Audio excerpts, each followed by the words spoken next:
I think we see with every Quentin Tarantino film, every Steven Spielberg film, growth. Mm-hmm. And I think if you're not growing, it's not going to be fun anymore. And this isn't a job to me. It's fun. Mm-hmm. You know, if I get paid to have fun, it's great. I don't care if I'm working 12 hours a day, 16 hours a day, directing something that I love, because it's not work. Mm-hmm. So you said you mentioned the sequel. Is that your next project, or it sounds like you have a few things that you're kind of working on right now? I have several things. I've got about 9 different screenplays, and it again all comes down to financing, finding the right people to put up the money. Mm-hmm. I've got projects ranging from $250,000 up to, you know, stuff that could be $80 million if a studio got behind it. So sure. I've got lots of projects. I co-write with this amazing writer, Kyle Osborne, who has quickly grown to be my favorite writer. He's unknown at this point, but he just signed on to write a new feature film for a up-and-coming director friend of ours.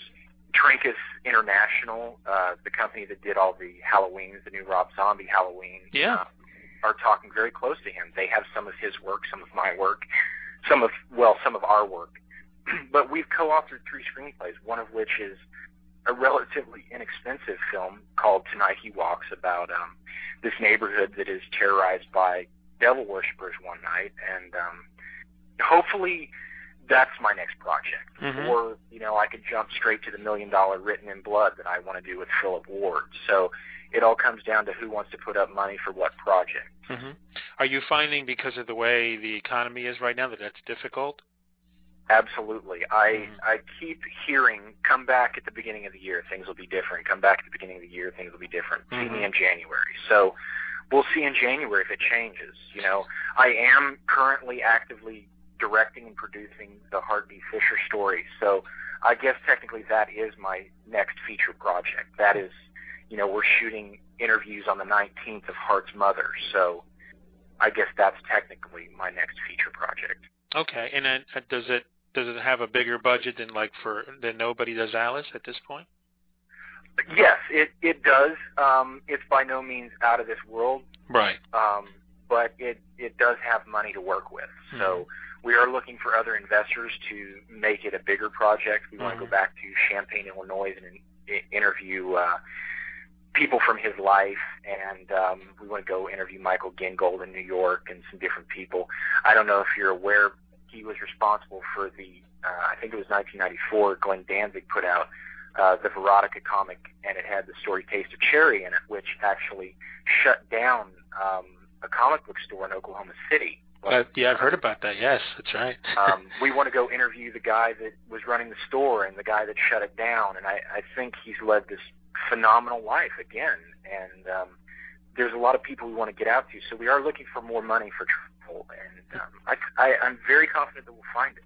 Cool, very cool. Well, I think you have tons of ability. I mean, for your first film, you know, when I was like watching the movie, and then when I saw, I was like, wow, you know, it's like, you know, you have the ability to tell a story.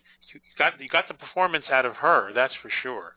I mean, it is a lot of who you have to say the lines and everything, but still, I mean, you cast. You cast who you cast, and the ensemble works. So it's you know, and I like the way it was cut. It was I think your next project is going to be even better, and I think we'll see the progression with each film you do. The first film, I mean, you know, you usually you look for things. You don't expect you know, Indiana Jones, but you do want something, the basics about storytelling and all that. And I saw all of that in your film, and then some other things that were really pleasant surprises too, that really show some ability. So I was very surprised by it and really enjoyed it. So I think you're going to be around for a while. I appreciate it. I really hope so. I'm working on it. Very special. The film was shot in North Carolina. Had a little technical gaffe there. But that's Roger Scheck, and we're talking about his film Nobody Loves Alice.